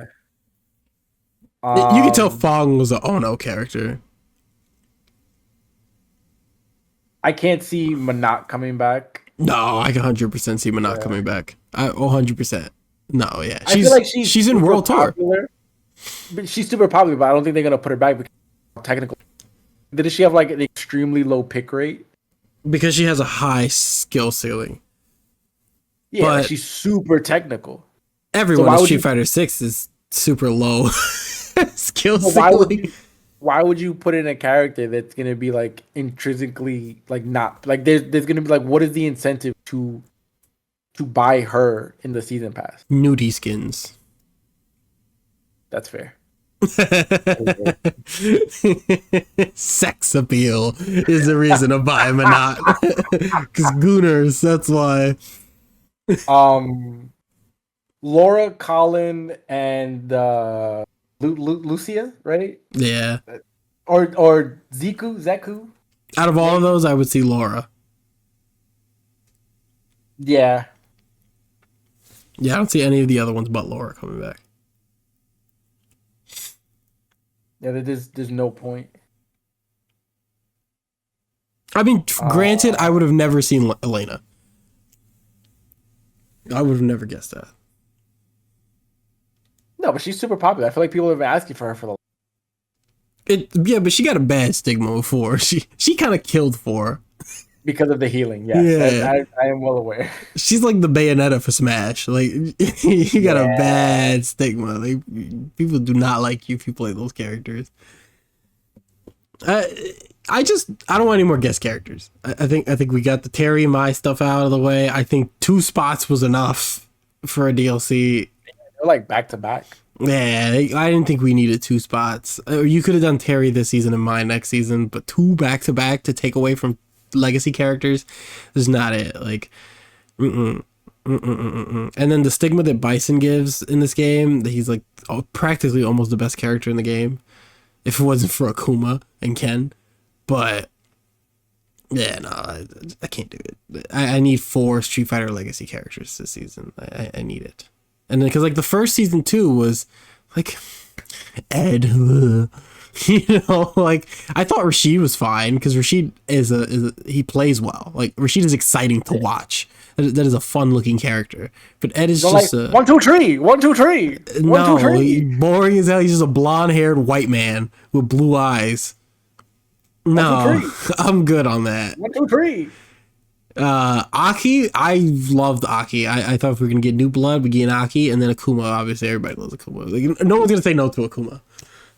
Yeah, definitely not. Yeah, even in Monster Hunter. Exactly. Akuma's just Akuma. That's how you guarantee. There's always one in the DLC pack that's like, people are gonna buy this for this one character, and Akuma was that character, and I think Terry was the character in the second one. Or you could argue Mai. I think Mai is a good argument too. Yeah, because I'm like trying to think like who have we not seen in a hot minute? Makoto. Wasn't she? No, she's not in 5. She's in 4. She's in 4. Yeah, along with Rufus and Mr. Fuente. We don't talk about that. Makoto is a third strike character. Let's establish that. No, I'm aware of it. I'm just like I'm trying to think like who else is in 4. Don't put her in that disrespectful ass category. That's what I'm saying, bro. Like, you know what an Ono character is, and Forte and Rufus are definitely Ono characters. Who else is in 4? I remember the Dudley. Sea Viper. Give me back Dudley. Yo, Dudley will be so fire in 6. Street Fighter 4. Who else we had? Everybody was in Street Fighter 4, bro. Yeah, there were a lot of people. Everybody was. Oh, do you remember the Russian guy? You mean the Turkish guy, Hakan? Oh, he was Turkish. Okay. The oil wrestling. Yeah. He's actually pretty popular. I know. It's special. I used to love watching it. Yeah. So ridiculous. And I think people only like him because of the meme. Hopefully Seth comes back. I really like Seth. I don't know if I want waifu Seth to come back. I want waifu Seth back, bro. I need waifu Seth. Like, I need waifu Seth. That was peak Seth. I hated him in 4. But the redesign, I was fucking with it heavy. The new moves he got. Poison back? She's been in the game since. Poison was in 5. Yeah, that's what I'm saying. But she's also in 4. Yeah, and she's in Street Fighter Cross Tagging. Exactly. So Poison? Yeah, they also redesigned Poison 2 in 5. I see Rose. Yeah. Rose is pretty popular. Yeah. That she is. People like. Or do you think they're gonna bring Dan? Oh, Dan is super popular. Especially the way they did him in 5. Which 5, Dan was the first product of the new Street Fighter dev team. So like I could they added the new mechanics and everything. So I could definitely see them bringing Dan back. That last season was definitely like they did Dan, they did Rose, and then they brought in Akira, which definitely was like the precursor for a Terry and a Mai. And then they did Oro, and then they did And then Luke. just for them to release the collection afterwards. Yeah, like these new So they were Street like, Fighter yeah. devs are cooking. The only thing they're fucking up on is the lack of skins. They can make so much money with skins. I don't know what is going on, because by now in Street Fighter V's life, we had like 10 skins per character, and people were eating them shits up. Yeah, because a lot of them were pandering for other Capcom IPs. Mm-hmm. Monster Hunter, Dark Souls. I'm not Dark Souls. Darksiders. They were. We need more skins, bro. So the launch characters have 3 skins, and then Bison and then Terry, Mai, and now Elena only have 2 skins. It's like, what the fuck? I need some skins. They keep giving us colors. I don't want recolors. Ugly ass green that they just gave us if you hit Masters. Because you can buy a bunch of stuff for the avatar. Yeah, which they're banking on because they found out that people are mostly playing as the avatars than playing online ranked, which I get.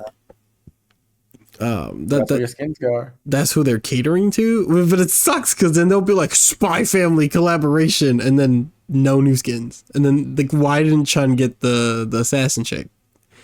You know, and then what was the judo guy's name from 4? Abel? The blonde guy? Yeah. Bring back Abel. I like Abel. You are the only person in this world that just said that. I was like really trying to sit here and think like who else could they bring back that I like Abel. Give me some Abel. He's rolling ass. You know he's the main protagonist of 4. Yes, I know. Just like where the Alex was before. Yeah, Alex is 3, and then it's funny because the main character of 5 is Rashid. Look, what? Yeah, Rashid is the main protagonist of 5. I thought that's weird. Yep. No one knows that. It was supposed to be the stupid beast guy. No, he's the main antagonist. Ah. Yeah. I would have never known that it was Rashid. Yeah, Rashid is the main character of 5. And then 6 is Tukis. Yes, your boy Luke. Your boy Luke. The future of Street Fighter. Which is the first experiment gone right to pull away from Ryu. Yes. Because Alex didn't succeed. Obviously, Rashid didn't do that well. But Luke definitely caught on. People like Luke. I think the whole like hip hop thing is what catered to the new audience. Like they definitely went in with the graffiti, the music, the funky tunes. Like they went to this whole. It's redesigned from 5 to 6 though. I think also helped. Yeah, did not look that great in 5. No, he looked too American. That's the problem. Too Guile. Way too Guile. Not that his design in 6 isn't very American. I feel like it looks very American. It's a little bit more digestible. It's less try-hard American. Yeah, he in the other one he seems like cocky MMA guy. And the issue, like, yeah, I'm a little chill, you know. The issue with it is when you have Japanese devs design what they think Americans are like, and you get Street Fighter V Luke and you get Guile.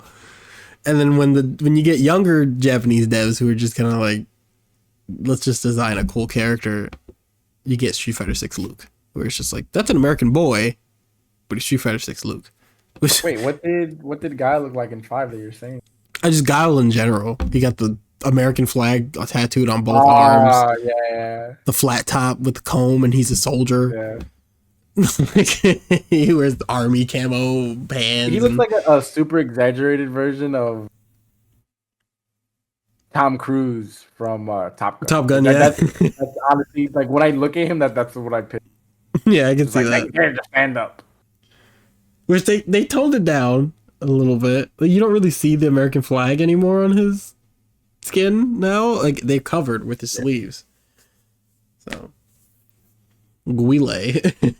And like Ken never felt super American, even though he was like bread and butter American. Yeah. What other American characters are there? There's Rufus, overweight and and annoying. A joke. Yeah. A fucking joke. Yeah. I don't know. Street Fighter. I'm hoping for that Street Fighter 6 season 3. I Kingdom Hearts 4. I can see that definitely. I don't think what would be a big announcement. I think we get Ghost of Yotei gameplay. 100% see that. I would like to see what Bloober is cooking up with their space survival horror game. So hopefully we see that. What about little Bloodborne remaster? Bro, I feel like we do this every show. We do this every fucking Night show. Rain just came out. Like they have to get something else coming out, or like something else for people to be excited for, because I don't think that Switch game is really doing it for people right now. I feel like I see no one talking. Night Rain is performing well too. Yeah, that's what I'm saying. Like everyone's talking about Night Rain. Everyone's forgetting about. You think we get a Metroid trailer? A release date. I want a fucking release date. Yeah, that makes sense. That makes sense. I can see that.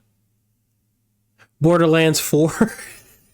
Oh God. $90 of trash. Yo, they're really justifying that $80 price tag. If you're a fan, you'll buy it. You'll find a way. Your mother's a fan. I'm trying to think what other games have been like. Do we get an MGS3 trailer? Like, you know, a little extended look? I don't. Do you really think that Keeley will let them do that to his boy? You're right. I forgot Keely's a dick sucker. Yeah. I completely forgot. Keely That's might right. Be like, my man, Kojima here. So you know, hold it off. Just wait till next week. Wait till next week. You know what? Actually, they announced what devs are going to be at Summer Games Fest, and Konami is not actually listed on the list. Yeah, so that makes sense. Yeah, that makes a lot of sense. I mean, I wish that they would have like announced another Castlevania. Like, I wouldn't mind another collection for some of the games that we're missing. Like, even like a brand new one. I feel like a new Castlevania is the next thing that Konami has to hit. Like, they hit Silent Hill, and they succeeded. They knocked that shit right out of the park. And I'm sure Silent Hill F, if they keep that trend, will knock it out of the park again. MGS3 looks amazing. So I think Castlevania should be the next thing in line. I feel like what they're probably wondering is like how to move the franchise forward, because they've tried the 3D thing and it played like God of War. The first one did extremely well, and the second one, then they went back to the 2D platform style with Mirror of Fate, if I'm not mistaken, the game's called. And that one also did pretty well, but that was like a 3DS game, which then got ported. So like there was so much going on there. So like, do they return to their roots of the 2D platformer, or try and make it 3D? Like I feel like it's very difficult. What if they do Castlevania in the style of a DMC? I mean, but that's what Lords of Shadows is. That's what those two games are. Like the combat is amazing. So you would prefer it that way, or would you prefer it to be like what they did with Dread?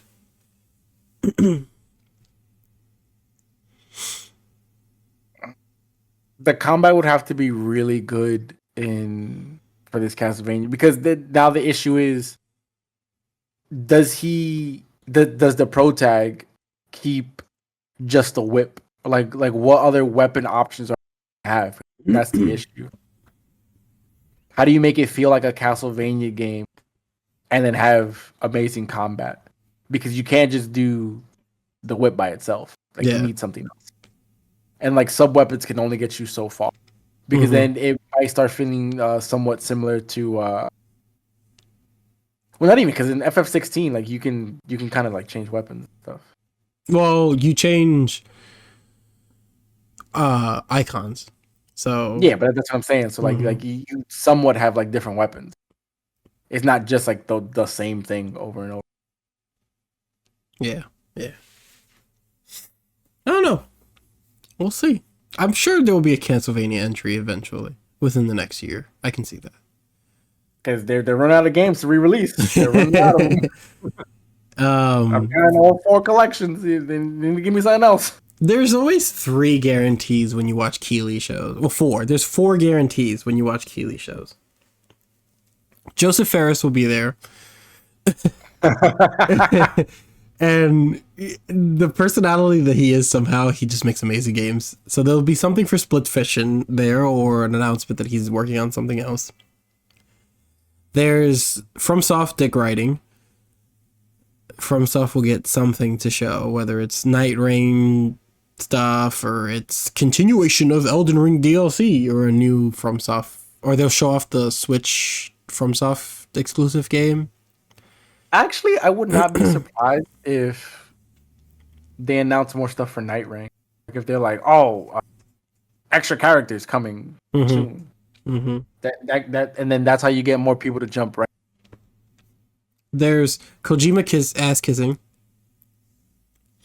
which we got the Death Stranding trailer to at Video Game Awards, and we got a Death Stranding stuff also last Summer Games Fest, so they're gonna capitalize on it. And then Capcom has consistently given Keeley good shit. Last Summer Games Fest, the show ended with Monster Hunter Wilds, and they did Street Fighter 2 DLC, and there was another one that they did, the Kunitsu game that they dropped. Then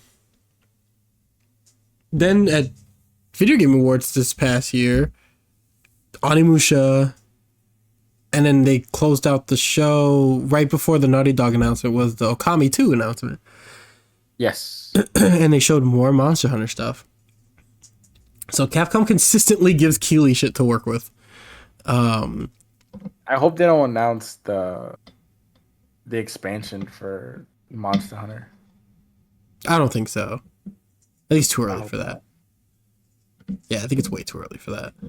That'll be announced like next Summer Game Fest. Unless they do the full reveal for title update 2. I can see that. Like they're like, hey, this is what the rest is coming up for the rest of the year. Because there's supposedly more than one monster dropping in title update 2. Good. I want a reason to get back into Wilds. Yeah, there's not much for me there right now. I'm just waiting. I do like the event stuff, and I'm like, all right, now what? Yeah, I would love to have more Wilds. RE9, guys, RE9. Get your circle of candles out and start praying to the gods for some RE9 bullshit. You know what I would really like? This is a stretch. But what I would really like, Dead Space 2 remake. I would love that. My stretch. Huh? Final Fantasy 13. That's in my stretch. Final Fantasy 13 trilogy collection. That's what I want. Yeah, that's a big stretch. I think that's bigger of a stretch than Dead Space 2. Give me a collection, man. Give me a collection. I would like a Control 2 from Remedy. I would like that. Oh. That's not. I don't think it's a big stretch, but I think it's there. Yeah, that game did so well, and that was so long ago. Yeah, and there's Control DLC in Alan Wake, and there's Alan Wake DLC in Control. So like, we got the Alan Wake DLC in Control 1, which was the hint to, Alan Wake 2. So we got Control DLC in Alan Wake 2, which now I think is the hint to Control 2. But there's also the rumor that was going around about Max Payne remake. I'm down for that too. That sounds fun. Go ahead, throw out another stretch. Let's go. Let's keep it going. Another stretch. Suikoden 3, 4, 5 collection. Did we get a 1, 2, 3 collection? No, we have a 1, 2 collection because those two games are directly connected. But 3, 4, 5 are separate entities. Like they're all solo entries. Okay, no. 4 and Tactics are together. So maybe they'll do Oh, that would suck. You can't separate. They're not gonna give us 4 games in a collection. No, 3 is the max. You get 3. Yeah, I guess if they did 3, 4, 5, that'd be dope. And then maybe they could do like a Sakoden Gaiden collection. It'll be Tactics, Tech Christ, and what the hell's the name? It doesn't matter. Yeah, I want Sakoden game. Okay, the next Tomb Raider entry. Ooh.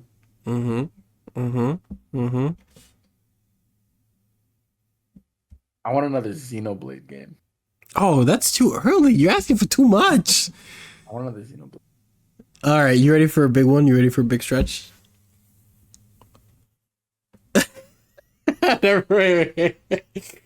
Days Gone 2. I don't think that's that big of a stretch. I'm gonna be honest with you. You don't think so? No? No. What about Marvel vs. Capcom 4? Yeah, we're not getting that. You're wild. You're wild. Bro, it's there. It's there. It's right there. If it's ever a possibility, it's now. Oh, I'd take a new Tails game.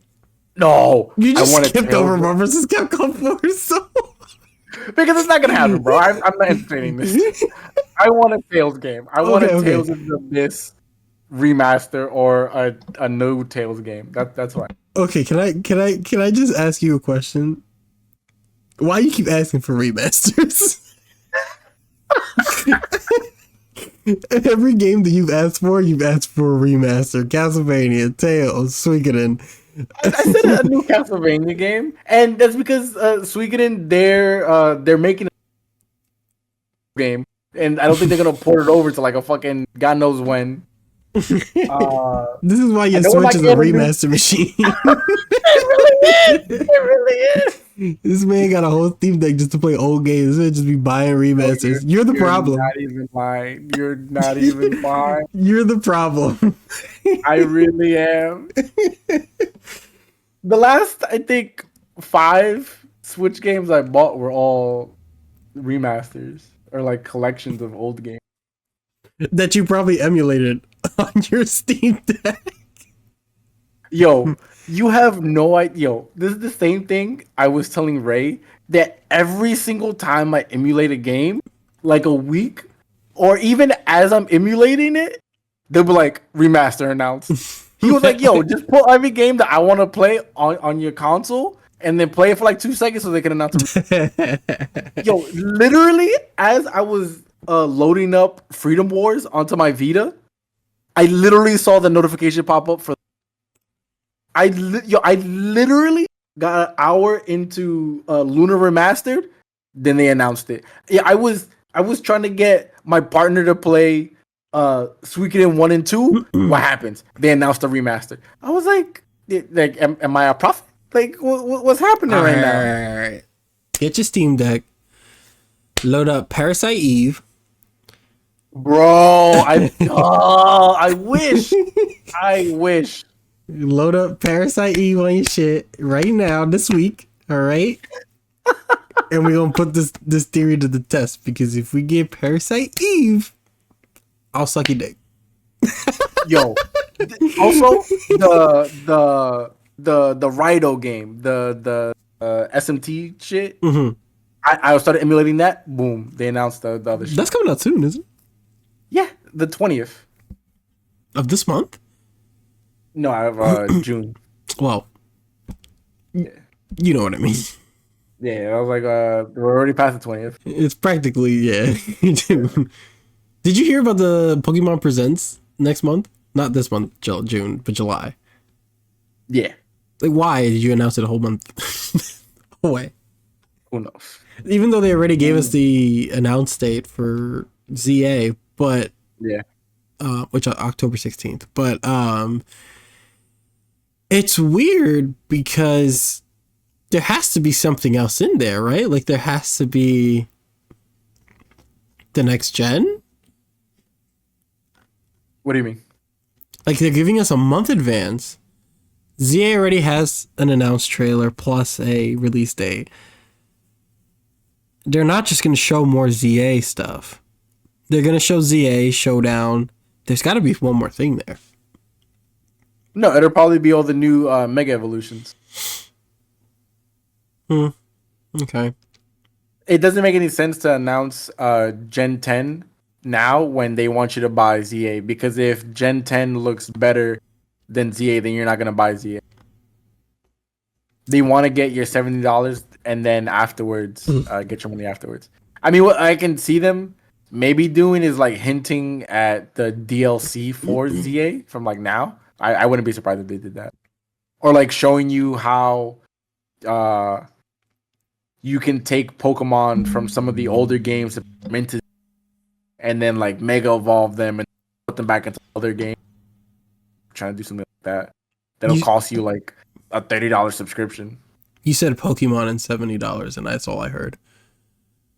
Yeah. Oh, jeez. Horizon 3. I'm calling it. Ooh. I'm calling it. Not that I want it. Yeah, I feel like they haven't really done anything with it.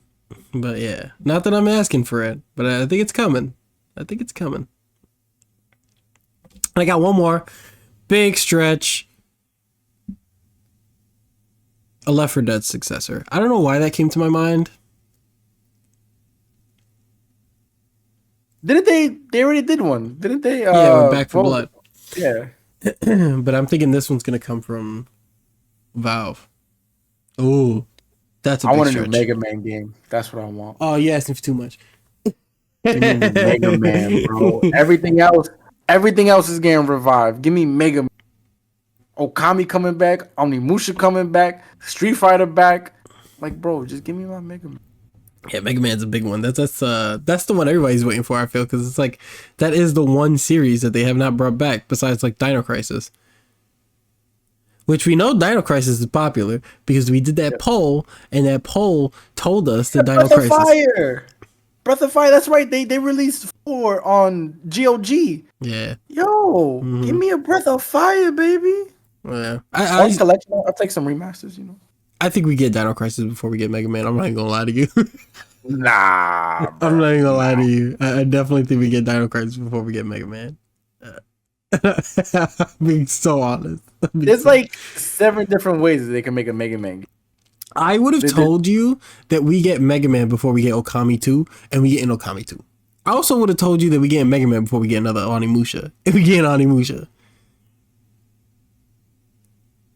I don't know, man. I thought Onimusha was dead. DED So did dead. everyone. Everyone did. I mean, but when they released that remaster, everyone was like, "Oh shit!" Bro, that remaster came out when we worked at GameStop. Yeah, that was a hot minute. Yeah, that was a while ago. And the second one just came out. Yeah, the second one just came out. But, and that Capcom Fighting Collection too. I would love another Power Stone. Do you really think they'll make another Arena Fighter? No, but I would eat that shit up. I think I'm gonna be honest. I'm gonna be very honest. I know earlier I said if the time to make a MVC4 is now, but genuinely on like some realistic shit, I think a CVS 3 is very possible. Not to be announced this week, but in the next year, I think there's a high possibility of that happening. Why would they want to compete with themselves though? Both companies. Because we got Terry and Mai in 6. We got Chun and Ken coming out in Mark of the Wolves? Is that what it's called? Fatal Fury, City of the Wolves. Yeah. We have CVS 2 coming back. People being excited about that. There's just a lot of collaboration right now between Capcom and SNK, Terry and all that nonsense. I just think it's happening. I think it could happen. I don't think it's happening. I think it could happen. I think there was a. But I feel like the reason that they do that is so that they don't have to make another. Because then again, they're competing with themselves. I don't know. Because SNK already has the City of the Wolves. They always drop KOF games. So like they're already fighting against themselves on that market. Fucking Arc Systems is always dropping shit. I'm amazed that Guilty Gear is still getting characters. And you have cyberpunk characters too. yeah, it's crazy. Street Fighter 6 seems to be doing very well. Tekken 8 is still there, so it's like to drop another into that. It just feels it doesn't make sense. Like I honestly, because then to be paying to keep the game alive, then paying and then splitting the costs and the profits with Capcom. I don't know. I can't see it. Cause then imagine that like being at Evo. There's a Capcom game, then a SNK game, and an SNK game. Oh, Capcom and SNK. I don't know. Too much. I think we're getting a Capcom fighter. It'll probably be the Marvel. That makes sense. I think Capcom's cooking up another fighting game. I don't know what it is. Whether it could be Darkstalkers. But imagine they do Capcom versus Arcs. Just you don't want that? No, I don't want that. You kill me. You don't want Soul bad guy? No, absolutely not. Versus Ryu and Ken? Absolutely not. I would take a NetherRealm DC versus Marvel game before I take that. No, thank you. Absolutely not. I don't know. What about a Capcom X Microsoft? You don't want Killer Instinct against Street Fighter guy. You're killing all of my excitement. Never mind. I'll take it all back. Capcom X Microsoft sounds so funny. You see Master Chief taking on Ryu from Street Fighter? Oh no. And then there'll be a Doom guy slaughtering fucking Ken Masters. And then you can have an Elder Scrolls character too. The Doom guy's gonna be like, I've seen many demons before in my life, but you, Akuma... Exactly what I was thinking. I've never met a demon like you. And then Kuma's gonna be like, I'll take you to more places. Hell. Die 1,000 deaths.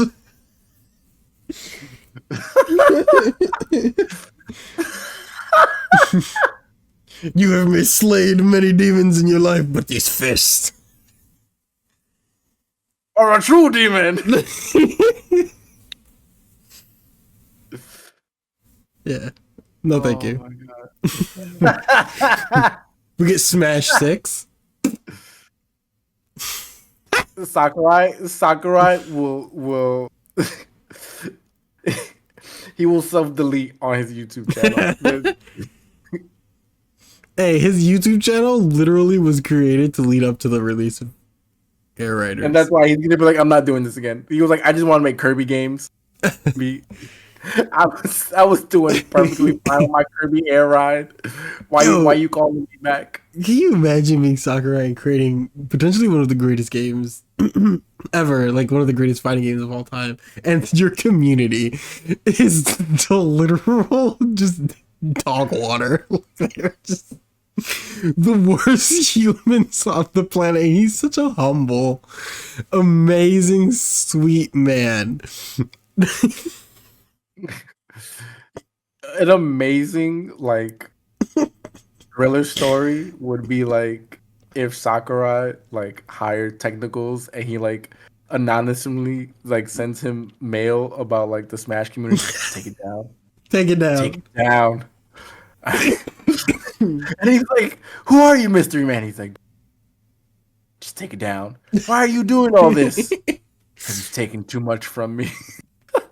I know that man follows some of what his community does, and I'm sure he's appalled by it every single. That's why he stays in his house, his little home that he records from. 100%. He's like, "Don't ever look at me." I won't. I don't think we ever get a Smash game again. I'm not even gonna lie to you. Now with these Nintendo prices, Yeah. other companies are gonna be like, "What? What you mean $100? Yeah, I think we're cooked in terms of Smash. Which is crazy. I have not played Ultimate in years. I can't even find my Ultimate, bro. I can't even find. I don't know what I did. I don't even remember the last time I played. I think I thought about it like a few weeks ago. That I was like, maybe I should see what Ultimate Online is like. And then my Switch cooked anyways. But oh, it's because I found my amiibos. I finally unpacked my amiibos and put a few of them out. And I was like, maybe I should go back and play some Smash. Chip, he plays Smash now, and he's like constantly telling me like his experiences and like what he's going. And like having to explain to him like how to actually play the game. Mhm. I was like, damn, like maybe I should play, cause just show this guy the ropes. And then, like I don't think I want to get back into this. And then when I finally went and dug up my GameCube adapter, I was like, oh, I don't even know what the game is. I guess I hid it from myself so that I would never go back. If you do find it, I would consider playing it when I get my new Switch. Just to see, maybe if just for like an hour. We could do like a video even, just so we feel productive playing it. Yeah, listening to him talk, I'm just like, oh, like maybe this game can be fun in a vacuum. Maybe I should attempt. Yeah. I'm like, I don't think I want to. I think this is like when I think about Smash, I can't help but think about the disgustingness that follows it. Yeah. It's really hard to distinguish the two now, like to separate it, to separate the art from the community. It's like all I can think about is the community. And just the worst people I know love Smash and still play Smash. Like, they're just the biggest incels. You're not wrong. Yeah. All right. Anything you want to wrap it up with? I like to tell you that we should wrap it up. I was saying, any last comments you have before we call it a night here? I want more remasters. Yeah, I'm that guy. I am that guy. The remaster. Give me Fire Emblem 4 remaster, remake. Do it, Nintendo. You don't even buy remakes. Yes, I do. What are you talking about? I think you're more of a remaster person than a remake. I buy remakes. I just don't talk about them because I'm usually happier with the remaster. But I buy the remakes. I don't know what you're talking about, boy. Yeah, I feel like you're definitely more of I'd rather play the original looking nicer on a newer console with newer features than like I would like a remake. That's not true. I don't think that's true. Maybe you just like remakes of the stuff that you like. Because you didn't play like a RE4 remake. That's like the only one that I didn't buy though. You didn't play Silent Hill 2? No, I think I have that game. We never talked about it. We didn't, yeah, but I'm pretty sure I have it. You never finished Rebirth. That was a different situation though. I have my reasons. On that note, don't forget to comment, like, subscribe. We don't talk about Final Fantasy VII Rebirth. Don't forget to catch us next week for Summer's Game Fest and the fallout of that, and see if we're happy, excited. Maybe one of our stretches got announced. Maybe some of our predictions came true. Okay, if you could make a really, really bold big one, right? If you said like, okay, if this happened, I will donate $100. What the game would be? SMT4 remaster. You and these fucking remasters, bro. I know it's not gonna happen, bro. Marvel vs. Capcom 4. That'll be the one. So those are gonna be the two. We're gonna think about those when we watch Summer Games Fest next week. But all right, guys. You guys have a good night. See you on the next podcast episode.